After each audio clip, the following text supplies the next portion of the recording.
예, 남아이탑을, 아이고, 반갑습니다. 아이고, 오늘부터,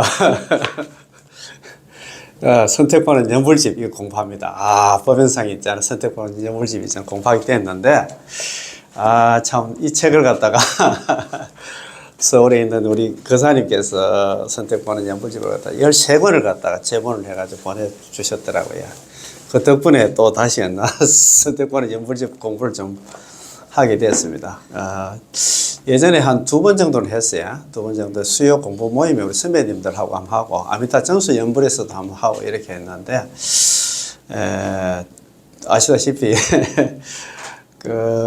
무비스님의 보현행용품, 환경 보현행용품 해설 이와같이 살았습니다. 그걸 한 3번 정도 하다 보니까 좀 그렇고 해가지고, 계속 좀, 그래서 이제 뭐 어떤 책을 좀 공부할까 싶어가지고, 또 이 책이 또 이제 서울에서 좀 보내주시고 해가지고, 이 책을 한 번 더 했으면 좋겠다는 생각이 들어가지고, 이 책을 다시 좀 하게 됐습니다. 그래서 이게 있잖아요. 1장부터 해가지고 제 16장, 16장으로 되어 있는데, 이 하나만 보면 정말 제가 볼 때는 순수한 정도 보면은 마스터 하는 거 아닌가 그런 생각이 들더라고요. 그래서 또 13권 또 보내주셨는데, 이걸 또 책을 갖다 아무한테나 있잖아요. 뭐 뿔자라고 아무한테나 줄 수는 없고 해가지고, 제가 요즘 신경을 써가지고 이게 전달하는 것도 그렇잖아요. 집에 그냥 받아가지고 그냥 뭐 서고에 꽂아 놓으면 그건 안 되거든요.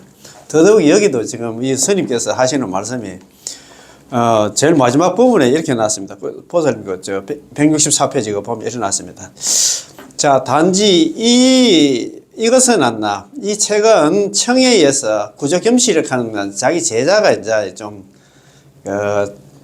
법연상이 66세 때 이제 스님한테 청을 했어요. 부탁을 했다 이 말은. 속가의 제자입니다. 속가의 제자 되시는 분이, 이분은 나중에 또 있잖아요. 출가를 해가지고 또 이제 법연상이 또 제자가 되긴 됐는데, 스님이 여태까지 법문을 많이 해오셨는데 정토 관련한 좀 책을 한 개 만들어야 안 되겠습니까? 그래가지고 이제 책을 만들었어요. 그래서 이것은 단지 않나 청해, 구조겸실의 청에 따른 것일 뿐이지 내 자신의 어리석고 부족한 지혜를 돌보지 않았다. 이것이야말로 참으로 무참무기할 따름이다. 원컨대 한번 보시고 난 뒤에 벽저에, 거기는 서고에 있잖아요. 그 책꽂이에 파묻어 남겨두는 일이 없도록 해 주시기를 바랍니다. 한 번만 보고 말아야 될 책이 아니다 이 말입니다. 그 정도로 있잖아요. 그냥 법연상인의 정토 사상 전체를 갖다가 아우르고 있기 때문에 우리는 2번, 3번 한다 계속 공부를 해도 될 것 같다는 생각이 들더라고요. 그래서 오늘 이 책 공부하기 전에 오늘 서울에 우리 거사님 너무 고맙고 감사합니다. 다시 공부할 수 있는 기회를 주시고 해가지고 너무 고맙습니다. 자, 요 공부하기 전에 그럼 법연상인은 어떤 분위기가 되어서 있잖아요. 법연상인에 있잖아요. 생애하고 사상에 대해서 우리 공부를 한번 해보고, 그래 이제 책에 들어가면 될 것 같아요. 그래서 우리 페이지는 5페이지입니다. 예, 5페이지 한번 내보겠어요. 자, 법연상인은 혼연상인이라고 하는데, 연불의 성자 혼연상인의 생애와 사상입니다. 법연상인의 생애와 사상입니다. 혼연상인은 1133년 4월 7일 날 태어나셔가지고 1212년 1월 25일 날 돌아가셨어요. 예, 돌아가셨습니다. 혼연상인은 1133년 4월 7일 날 태어났는데, 아버지 칠간시국하고 어머니 진시군, 이렇게 진시군 이분은 백제 도레인, 백제 계시다가, 백제 사시다가 일본으로 귀화에다 갈때 넘어간 그런 어른이라요. 우리나라가 어떻게 보면 엄마는 백제분이라 한국 사람이라 생각하면 될 것 같습니다. 사이에 태어났습니다. 어릴 적에 세지마루, 세지환이라고 불렀습니다. 아버지였나 칠간시국은 지방관리였는데 지금의 치안 담당관과 같은 직업이었습니다. 비록 윤택하다 할 만큼의 집안 형편은 아니었지만 지방의 하급 무사의 가게에서 평화롭게 성장을 했습니다. 아버지는 칠간시국이었는데 이분이 치안 담당을 하는 그런 하급 공무원이었다 이 말입니다. 이제 엄마는 백제 도인, 백제에서 넘어가는 어머니였고, 그럼 크게 사는 데는 큰 지장 없이 살았던 말입니다. 그러던 그가 일본 불교 역사의 한 획을 갖다가 그어놨나 대성인이 되었던 것인데 그의 그러한 삶을 결정짓는 가장 중대한 사건이 9세 때 일어났습니다. 아버지 칠간시국이 토지 문제로 명석 정명의 야섭을 받아서 죽게 된 것입니다. 아버지는 임종할 때 아들하고 이제 엄마 자기 부인한테 복수를 하지 말라 하고 너는 출가해서 명복을 빌어달라는 유언을 하였는데 그 유언에 따라서 어린 호낸 상인은 법연 상인은 외숙부인 관각 스님에게 맡겨져 수학을 했습니다. 관각 스님. 자기 그 외숙부가 외삼촌이었잖아요. 외삼촌이 스님이었던 모양입니다. 그래 9살 때 이제 그 스님 절에 이제 출가를 했던 모양이라 9살에 들어갔답니다.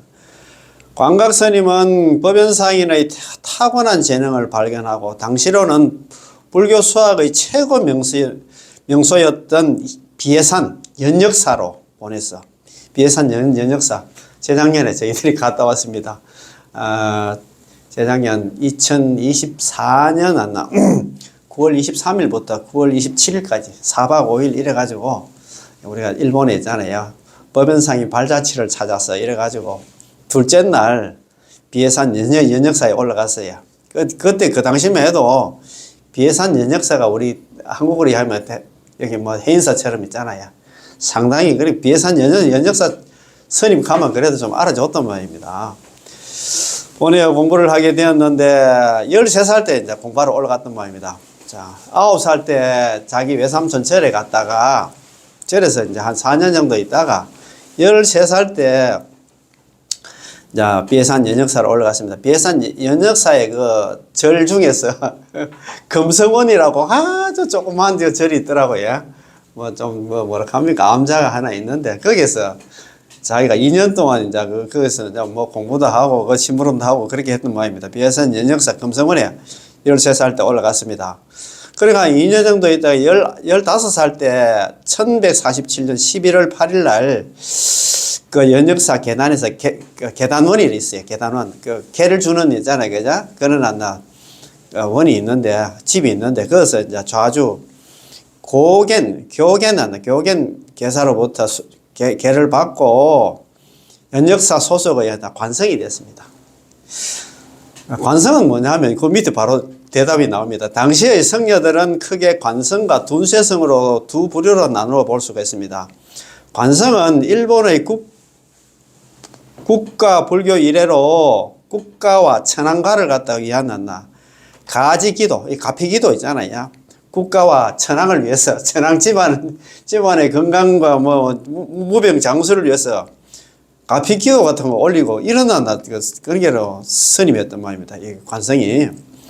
국가로부터 그 신분을 보장받는, 말하자면 종교직 공무원과도 같은 것이었습니다. 관성이 있고 둔세성이 있어. 관성은 종교직 공무원처럼 있잖아요. 그죠? 그 국가에 이제 소속되는 그 종교직 공무원 생각하면 됩니다. 그래서 이분들은 그 국가의 뭐 안녕과 있잖아. 그 천황가의 건강을 위해서 이렇게 기도하고 뭐 그런 일을 했던 모양입니다. 그리고 이들은 국가적 법회가 있으면 참석할 의무가 있기 때문에 개인적인 수행이나 민간 구제 활동 등이 제약을 받고 있습니다. 다른 활동은 못해. 국가 소속 공무원이기 때문에 국가 행사라든가 뭐 그런 거 뭐 있잖아요. 했다 이 말입니다. 반면 둔세성은 자기 스스로 있잖아. 밥 끓이 먹고 이제 뭐 월급 받는 거 없이 자기 스스로 해결해야 되겠지. 둔세성이 국가 불교 시스템이 느슨해지는 해이한 시대에 특기한 증가하는데 관성으로서의 의무와 책임 등에서 벗어나 개인적인 수행이나 민간 구제 활동 등이 전념하는 성녀들이 그들이었습니다.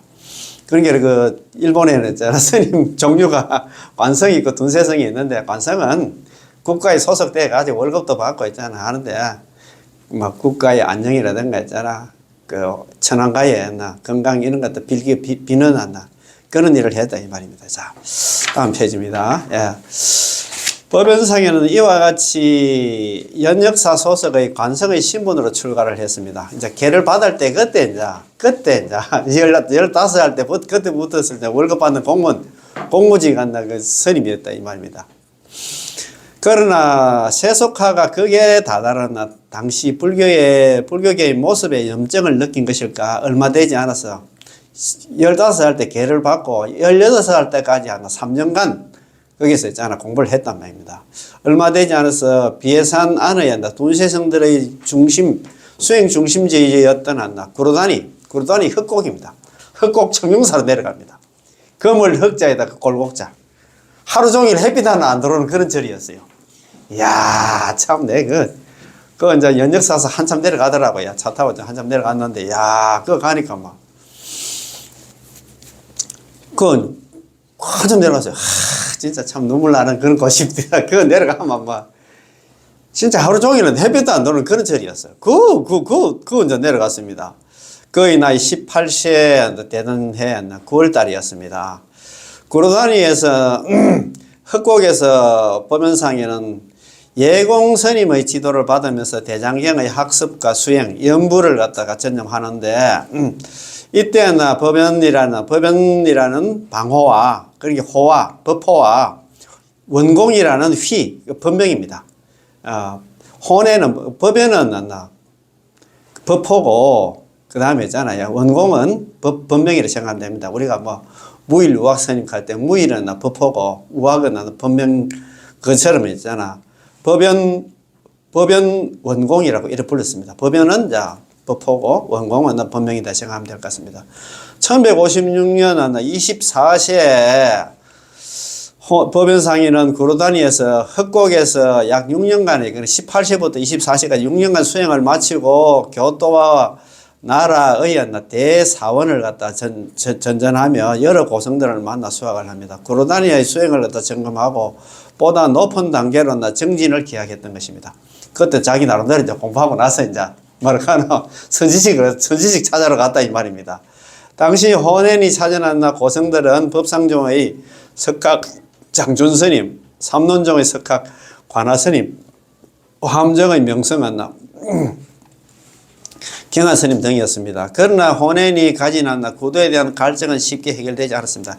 이런 스님들한테 가서 참방해가지고 뭐 자기 나름대로 있잖아 공부해가 물어봐도 막 답이 안 나왔단 말입니다. 여러 석각들을 만나 가르침을 받고 그대로 실천해 봐도 좀처럼 수행의 진전을 보지 못한 법연상인은 스스로 나는 불법의 기본인 계정의 사막을 닦는 그릇이 아니다 라고 자기 스스로 절감을 했습니다. 그리고 반드시 자신에게 맞는 가르침을 찾을 것이라고 선언을 했습니다. 그 스님들한테 가서 좀 뭐 알아보고 잘 물어봐도 정답을 갖다가 못 얻었다 이 말입니다. 그러던 그는 1175년 43세에 관무량 수경소에 있는 일심으로 오롯이 미타의 아미타부처님의 명호를 연불한다는 문장을 읽고서 커다란 감명과 종교적 회심을 갖다 경험을 합니다. 절대적 존재인 아미타부처님을 기이하고 오로지 연불만이 아미타부처님에 의해서 선택된 왕생의 극락왕생의 길이라는 확신에 이르는 것입니다. 즉 전수연불을 통한 극락왕생의 가르침이야말로 자신과 같은 범부에게 가장 적합한 수행임을 갖다가 자각하게 됩니다. 자기가 24살 때 이제 그때 18살 때 그 흑곡 구르다니 있잖아요. 흑곡 청룡사에 내려가지고 6년간 자기 나름대로 공부를 하고 그래서 그 당시 일본의 큰 스님들 참방을 했는데 답을 못 찾았어. 다시 있잖아요. 흑곡에 들어가가지고 그때부터 있잖아요. 이제 43세까지 저번에 18세부터 43세까지 25년간 일본의 대정장 8만 대장경을 5번 봤다 안 갑니까? 5번 보다가 43세 되던 해에 우리 잘 아는 선도대사님 오부국원 중에서 나오는 관문행숭의 사첩소를 봤던 모양입니다. 그래가지고 있잖아요. 연불이야말로 있잖아. 전수연불을 연불이야말로 극락왕생하는 데 있어 가지고 가장 적합한 수행 방법이라는 것 같다. 자각을 했다. 깨달았다 이 말입니다. 수행과 깨달음이 사라진 암흑의 시대인 말세 그 시대를 살아가는 자신과 같은 범부들에게는 남아미탑을 전부는 극락왕생을 위한 유일한 길이라고 확신한 그는 교토의 동산 길수로 이주하여 중생을 구제하게 됩니다. 43세에 있잖아요. 그 관문행수 사첩소, 오부국원을 보고 나서 동산길수로 내려갑니다. 동산길수도 우리가 가봤습니다. 교토에 있습니다. 그지? 보면상인의 가르침이 대중적인 인기를 얻으며 급속히 전파되자 기성종단들의 견제가 표면화됩니다. 그렇잖아요.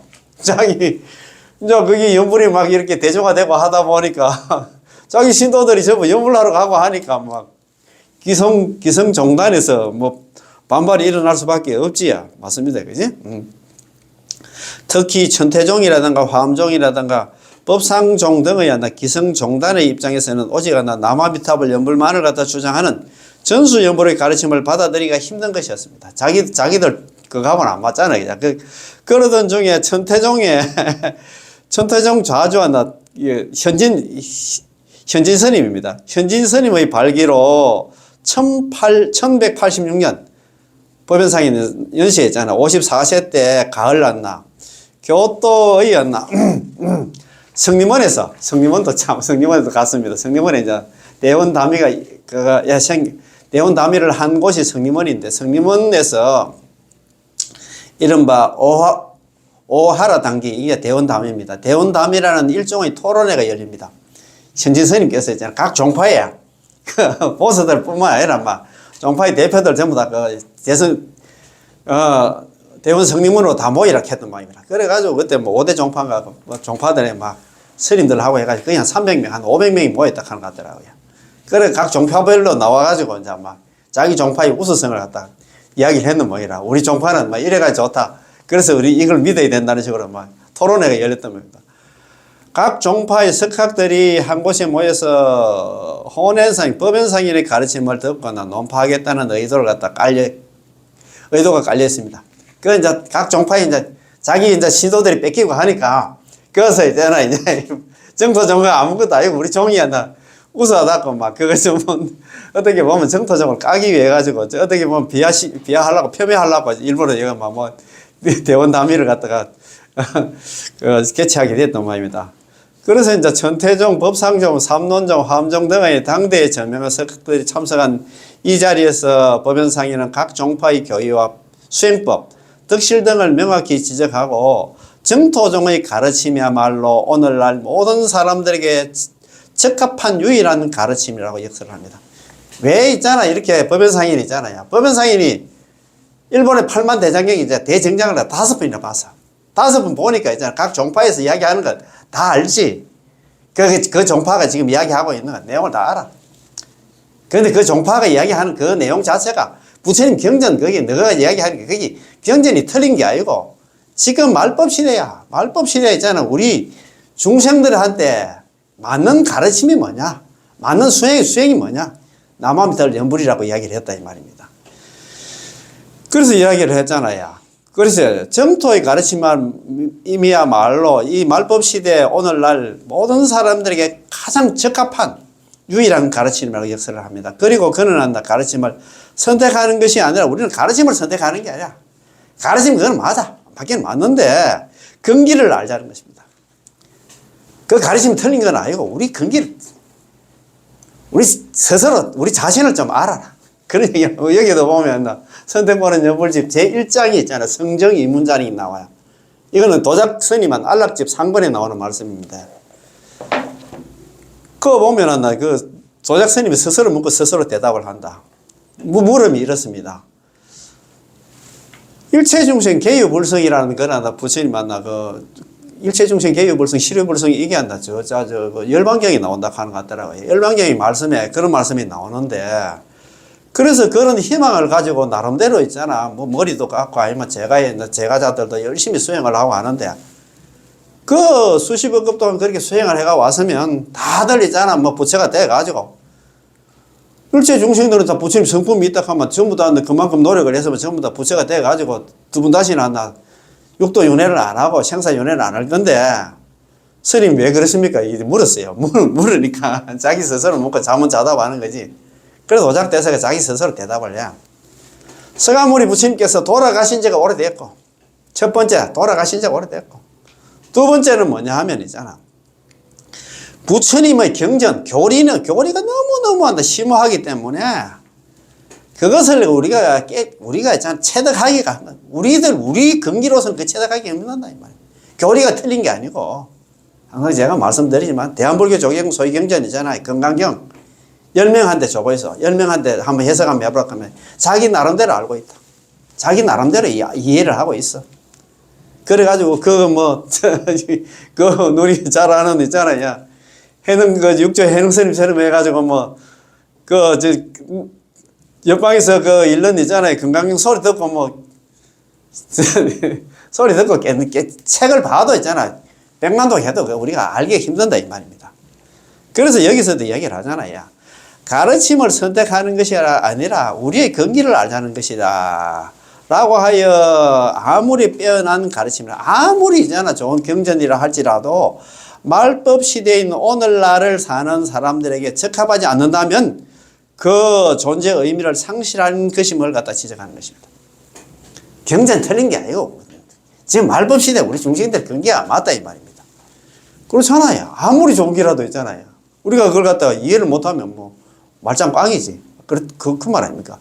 이와 같은 법연상인의 주장에 당대의 석학들은 반박의 논리를 찾지 못하였고 오히려 깊은 감명을 받고 연부를 실천하는 이들도 있었다고 합니다. 그때 있잖아요. 이런 얘기를 하니까 지금은 이 시대에 유일한 가르치면 남한탑을 연불이야가 그 소리를 할 때 있잖아요. 진짜 대원 성림원이잖아. 성림원 뒤에 계시는 아미타 부처님께서 막 방광을 했답니다. 방광을. 있잖아요. 이거 법연상인이 딱, 거기에 500명의 대중들 앞에서, 지금 말법 시대에 우리한테 유일한 애 있잖아. 수행법이 한다, 연불밖에 없다 하니까, 뒤에서 방황을 했단 말입니다. 그래가지고, 거기에, 모였던 대중들 500명이 자기 절에 가지도 못하고 3일 동안 있잖아요. 여기에 오하라 단계 있잖아. 대원담이 이걸 개최했던 그 사람들을 끌어모았던 천지스님이 거기 있잖아요. 법당에 있는 향로를 갖다가 향로를 머리에 이고 있잖아. 3일 동안 막 남한탑을. 보통 지금은 우리 보통 법당 보면 부처님을 갖다가 딱 벽에 뒤에 벽에 붙여놨는데 옛날처럼 전부 보면 있잖아요. 부처님을 앞에 띄워가지고 이래 한 바퀴 돌 수 있도록 되어 있어요. 법당을 돌 수 있도록 되어 있습니다. 그래가지고 거기에 막 3일 동안 전부 막 집에 가도 못하고 자기 절에 가도 못하고 남한토를 연불을 했답니다. 그리고 나서 마지막에 이제 회양하는 날 난다. 법연상이 뭡니까 호낸 현진 스님이 천태종이 현진 스님이 법연상인한테 스님 정말 한다 스님 말씀 맞습니다 하면서 제가 이제 전수 연불당 하나 5개를 갖다 지어가지고 연불이 끊어지지 않게 하겠습니다. 연불당 5개를 지었단다. 이 현진 스님은 자기 여동생도 비구니 스님이었던 모양입니다. 그래가지고 자관 전수 연불당 5개를 지어가지고 그렇게 했다 하는 것 같더라고요. 이야, 참네, 진짜. 이와 같이 오와라 단계 대원담위는 기성종단의 가르침에 대한 가르침에 대해서 정면으로 정토의 가르침을 천명한 것이며 정토종 개종의 서른과도 같은 것입니다. 법연상인의 가르침은 1189년 57세 때 8월에 교토의 유력한 귀족 구조겸실입니다. 아까 이거 있잖아요. 선택권은 연불집한테 좀 지어달라고 이야기했던데 구조겸실이 스님한테 연시한다 57세 때였나 귀의를 했답니다. 그때 유력 귀족이니까 교토에 있잖아요. 돈 많은 그 귀족이었단 말입니다. 귀의를 계기로 해서 서민들뿐만 아니라 상류 귀족 사회에도 급속도로 전파되었습니다. 연불이 이게 퍼졌다 이 말입니다. 오늘날 혼연의 저서인 선택받은 연불집은 바로 구조겸실을 위해서 집필된 것입니다. 그래가지고 이 사람이 57세 했잖아요. 법연상인한테 기의를 했는데 66세 정도 돼가지고 스님한테 스님 법문도 많이 했는데 스님 그러면 책을 하나 좀 지어주세요 해가지고 선택받은 연불집은 선택집을 갖다 66세 때 지었다 이 말입니다. 그런데 오직 남아미타불의 칭명연불만을 갖다가 가르치는 법연상인의 가르침은 다른 종지를 가진 종파들과의 마찰을 갖다가 필연적으로 불러올 수밖에 없었습니다. 그렇잖아요. 자기 전에 신도들이 전부 다 연불하러 가보여서 가만히 있겠나. 그래야 기성 종단들이나 막부나 원을 갖다 움직여서 전서 연불에 대한 탄압이 하나 시작되었습니다. 참, 우리가 스님들도 스님 세계도 이렇습니다. 너무 잘 되는 거 보면 배가 아파서 못 참는다 이 말입니다. 자, 1200년 5월까지 스님 연세한 68세 때입니다. 막부 그런 게 조정에 의한 전수연불 금지령이 발표되고 1204년 스님 연세 있잖아요. 72세 때 연역사 성도들에 의한 전수연불 비난이 격해지자 여기 연역사는 그때 천태종원나 절이었어요. 격해지자 제자들의 행실을 바로잡겠다는 일종의 서약성이 있나 7개조 재계를 갖다 작성했어요. 연역사를 보내기도 했습니다. 또 하나 1206년 스님 연세 있잖아. 74세 2월에는 흥복사의 성도들의 상소로 연불종의 활동이 금지되었고 그 법연상의 문화에 있잖아. 행봉 스님이라든가 준서 스님들이 체포되어서 이 사람들은 나중에 사형까지 당합니다. 이다음에 3월에는 스님 연세 이제 75세 때 법연상인은 있잖아. 토자로 유배를 갔다 합니다. 아이고 참 보면 스님들도 있잖아. 스님 못 살게 그렇단 말입니다. 유배 가가지고 거의 있잖아. 그래 12월 달에 풀려나기는 풀려났는데 그래도 있잖아. 그때 교도를 바로 못 돌았단 말입니다. 1212년은 연세 80세 때 정월 났나 25일 날, 정월 25일 날이야. 열반의 날이고, 그 이틀 전에 그 제자 원지의 청을 들어서 마지막으로 연불의 의미, 마음가짐, 태도 등을 간결하게 정리한 일맥기청문을 남기게 됩니다. 일맥기청문을 갖다 남기게 된 게 여기 정월 났나 23일입니다. 23일 날 일맥기청문을 갖다 일맥기청문이 뭐냐면 일매 한 매수, 한 장으로 있잖아요. 그죠? 기청이 어디 나옵니까? 건강경에 선현기청분 나오잖아요. 그죠? 그러니까 원지라는 있잖아. 제자가 일어나서 있잖아. 청을 들어가지고 종이 한 장으로 해서 연불 법문을 남겼다 이 말입니다. 참. 혼행 스님의 가르침은 법연상인의 가르침은 일본 문화에 미친 영향을 설명하려면 몇 권의 책으로도 모자랄 것입니다. 그만큼 그의 가르침이 종교를 비롯하는 일본 문화의 전반에 미치고 있습니다. 자, 단적으로 하나의 예만 들자면 현재 법연상인을 종조로 모시는 정토종은 일본 전역에서 8천여 개의 사찰과 600만 명의 신도를 자랑하고 있으며 혼행의 제자 신란이라 하잖아. 신란을 갖다 종조로 모시는 정토 진종의 경우는 약 2만 개의 사찰과 1133만 명의 신자 수를 자랑하고 있습니다. 정토 진종의 규모가 우리나라의 모든 불교 종파의 종단을 갖다 합친 교시와 맞먹을 정도입니다. 아울러 이 양종을 합치면 일본 불교의 60% 정도를 차지하고 있습니다. 이렇게 돼 있다, 그지? 그거 하고 이제 앞에 한번 봅시다. 자, 그 내나 있잖아요. 법연상인 얘기입니다. 그죠? 대세지 보살의 응화신 법연상인. 자, 1페이지입니다. 한번 봅시다. 법연상인은 1133년 4월 7일에 태어나가지고 1212년 정월 났나 25일에 돌아가셨다. 그죠? 법연상인은 일본 정토종의 개조로서 대세지 보살의 응신으로 존중을 받고 있습니다. 휘는 법명은 원공이고 호는 법호는 법연방입니다. 법연입니다. 구세 때 부친의 유언에 따라서 그 지방의 보리사로 출가해가지고 광각스님, 자기한테 외삼촌이 스님이었다는 거죠. 보리사에 있는 광각스님으로부터 가르침을 받았습니다. 거기서 9살 때 출가해가지고 한 4년 정도 거기서 이제 보리사 광각스님 밑에 있었던 모양입니다. 그래가지고 13세 때 광각스님의 추천으로 비해산 연역사로 이제 올라가게 됩니다. 그 비해산 연역사 이제 금성원에 올라가가지고 원광 스님을 갖다가 문화에 들어갔으며, 그러니까 2년 후에 있잖아요. 그죠? 황원 스님한테 계단원에서 이제 계를 받습니다. 그래가지고 그때 이제 관성이 됐단 갑니까? 그래가 15세부터 18세까지 천태학을 갖다 다 배웠답니다. 그 황원 스님으로부터. 법연상인은 교학에도 뛰어나서나 불교 교리를 충분히 이해할 수 없어서 18세부터 그때 이제 관성이라는 그 관직은 다 내려놓고 이제 흑곡 구루다니 이제 흑곡 청룡사로 내려갑니다.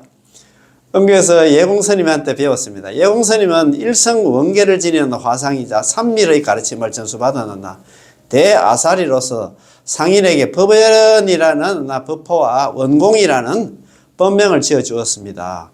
이는 최초의 스승인 원광의 원자와 뒤의 스승인 자기 예공 아닙니까? 예공의 공자를 갖다 취한 것으로서 이제 원공이 됐다, 법명이 됐다입니다. 이로부터 법연상인은 원돈 대계를 받고 그 정통을 개성하며 요가의 비법까지 전수를 받았습니다. 그러나 궁극의 진리에 대한 의문은 여전히 풀리지 않았으므로 18세부터 24세까지 6년간 이제 자기가 공부를 하고 나서 24세 때 각지를 갔다 일본 각지를 돌아다니면서 뭐 선지식 찾아러 간다고 참방을 했나 봅니다. 각지를 돌아다니며 유명한 스승을 찾아가 각 종파의 깊은 뜻을 참고를 했습니다. 하지만 그는 해답을 얻지 못한 채 다시 한나 흑곡 구르다니 있잖아요. 청룡사로 돌아와서 보원장에서 우리 행사 같은 팔만 대장경 모시는 장경각에 있잖아요. 장경각처럼 보원장이 있더라고요. 경전을 모시는 그 창고가 있어. 보원장에서 대장경을 갖다 열람을 했습니다. 법연상인은 대장경을 무려 5번이나 일본의 8만 대장경을 5번이나 읽었으며 불가사의한 지혜는 더욱더 깊어졌습니다. 또한 내전 가는 거는 경전이 우리 부처님 경전에만 정통한 것이 아니라 모든 제자 백가의 서적들을 읽고 잘 기억해 세상 사람들은 그를 갖다 지혜제일 낳나 법연상인이라고 불렀습니다. 상인은 여러 종파의 교리를 깊이 알 뿐만 아니라 수행 체험 역시 많았습니다. 37일 21일간의 기한을 정하고 하나 법화 3회를 닦았는데 이에 감응하나 보현보살이 흰 코끼리를 타고 오시어 증명해 주신 적도 있고 산왕 다이공견이 었나 모습을 드러내 호위하게 됐습니다. 매번 진원종의 비밀스러운 관법을 들 때는 늘 연화와 갈마, 보조와 같은 상스러운 조짐을 갖다 감흥했습니다. 특히 밤에 독경할 때는 이마에서 빛을 놓아서 등불을 밝힐 필요가 없었으며, 이마에서 막 빛이 나와가지고 등불을 밝힐 필요도 없을 정도로 막 이마에서 빛이 나왔답니다. 야간에는 실내에서 등이 없어도 저절로 밝아서 마치 대낮과 같아 대중이 모두 불가사하게 여겼습니다. 관무량숭에서 이르기를 대세지보살의 또 다른 이름이 무변광, 광명이 끝이 없다고 하셨으니까 지혜의 광명으로 일체를 두루 비춘다라고 했습니다. 이에 대해 대만의 혜정 큰스님께서는 선택보는 연불지 편수에서 법연상인은 대세지보살의 응신인 까닭에 늘 광명을 나타내는 것도 자연스러운 일이라고 하였습니다. 참 그렇다 그제.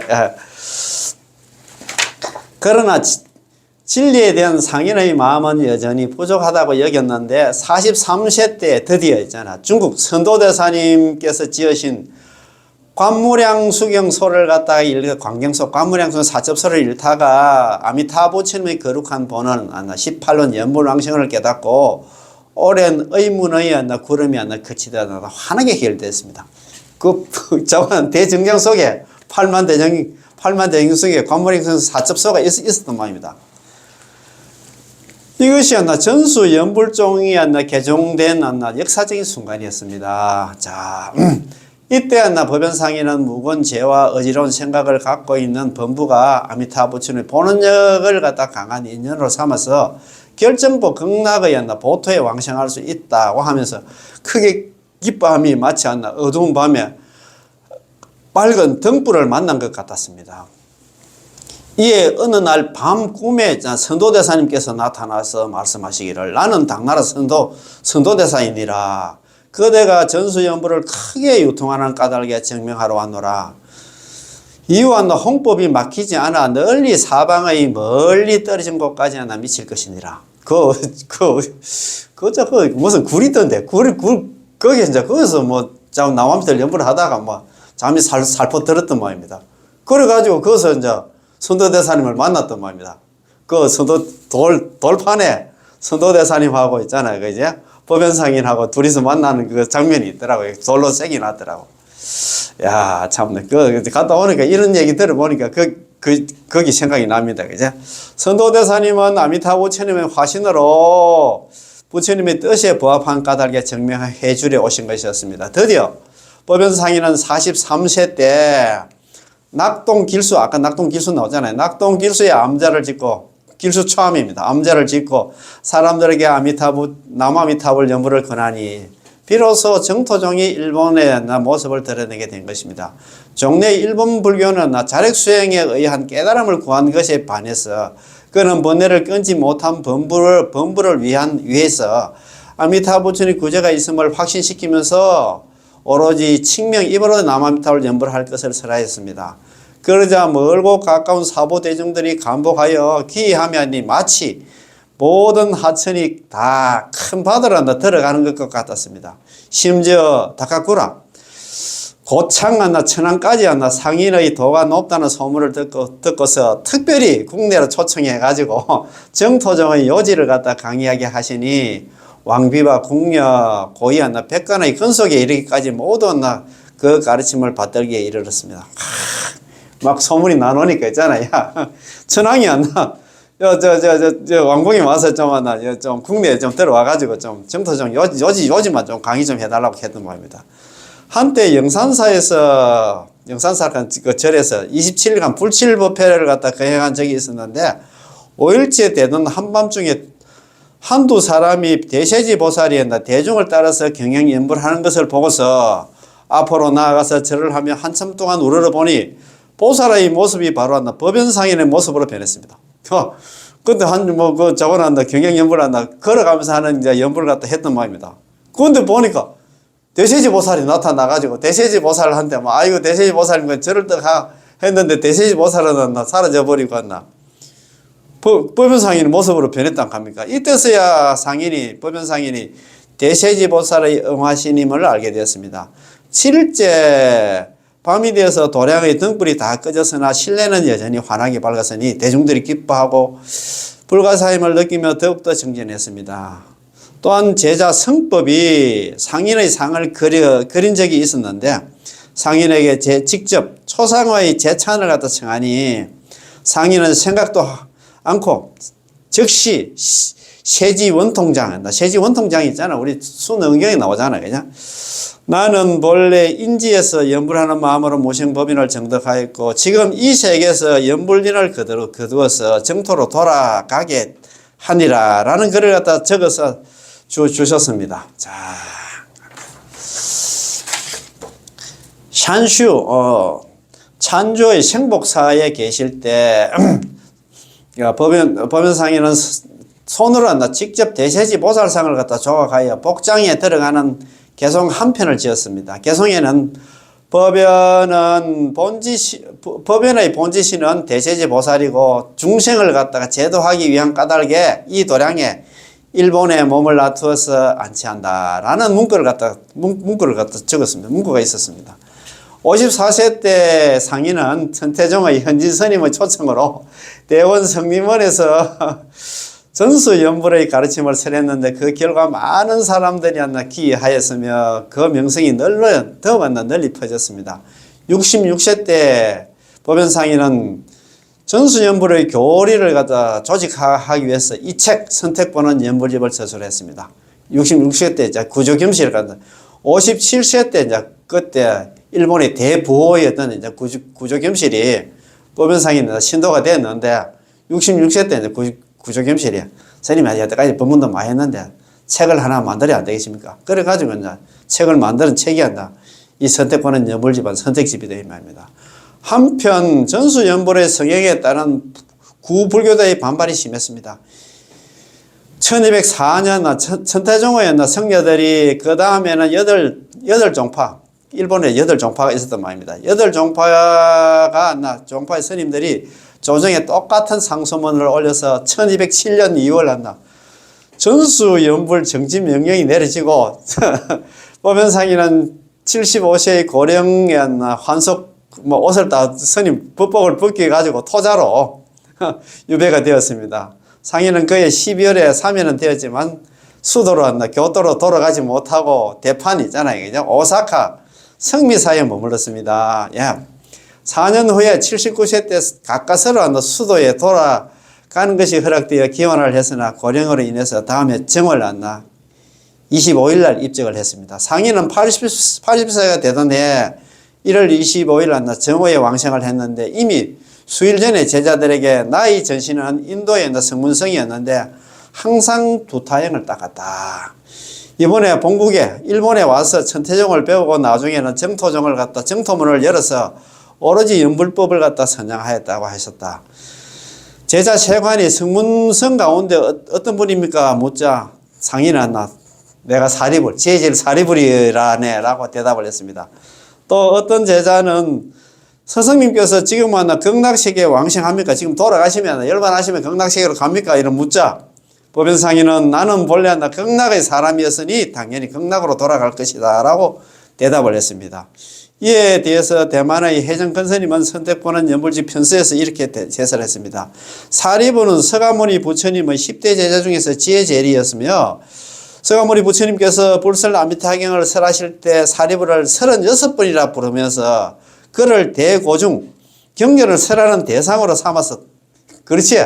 우리 대한불교 조계종 소위 경전 건강경은 있잖아요. 수보리 존자 해공제일 수보리 존자를 불러가지고 막 묻고 답하고 하는데 이 불설 아미타경은 지혜제일 사리부를 불렀어.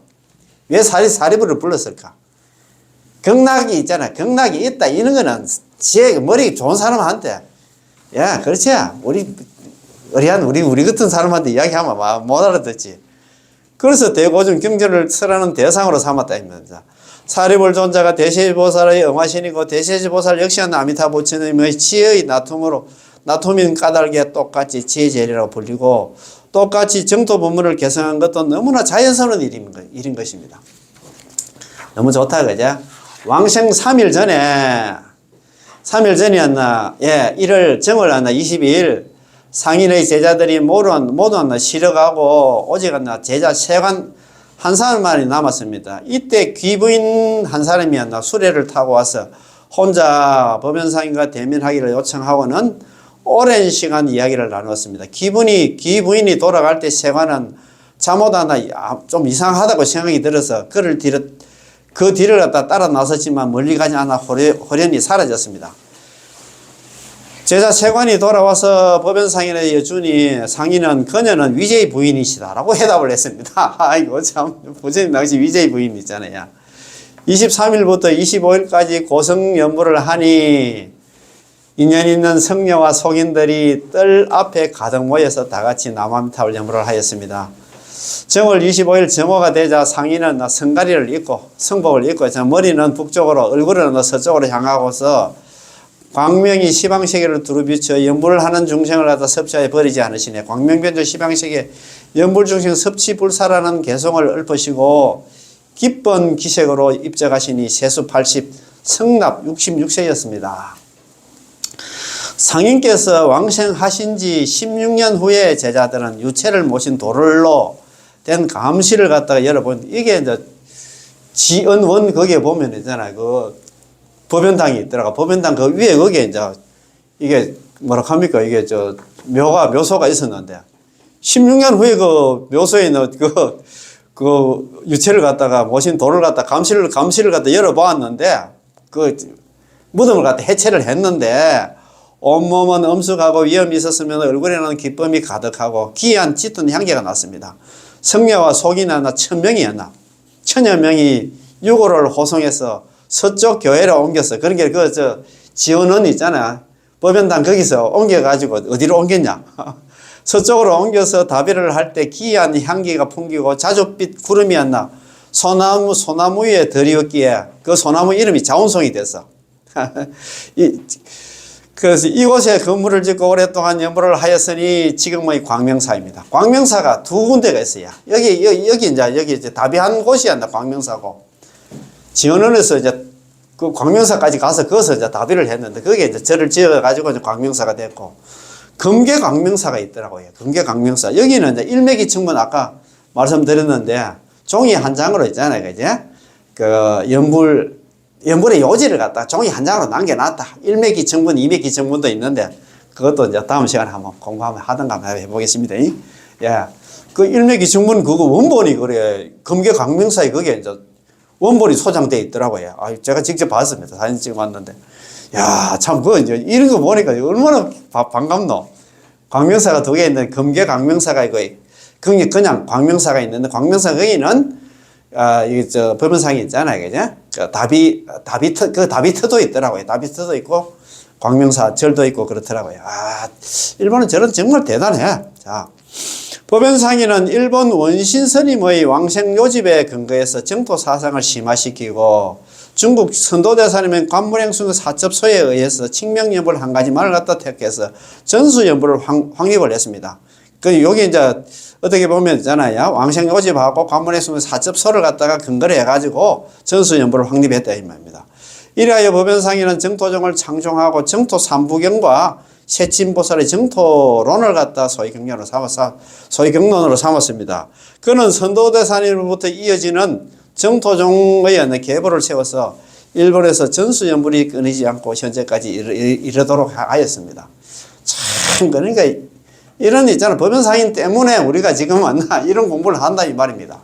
사실 저도 이제 뭡니까 관물행수 사첩소 하고 이제 오부군을 갖다가 대충 또 아는 스님이 또 번역인 책을 갖다가 내가 한번 읽어봤는데 무슨 소린가 있잖아요.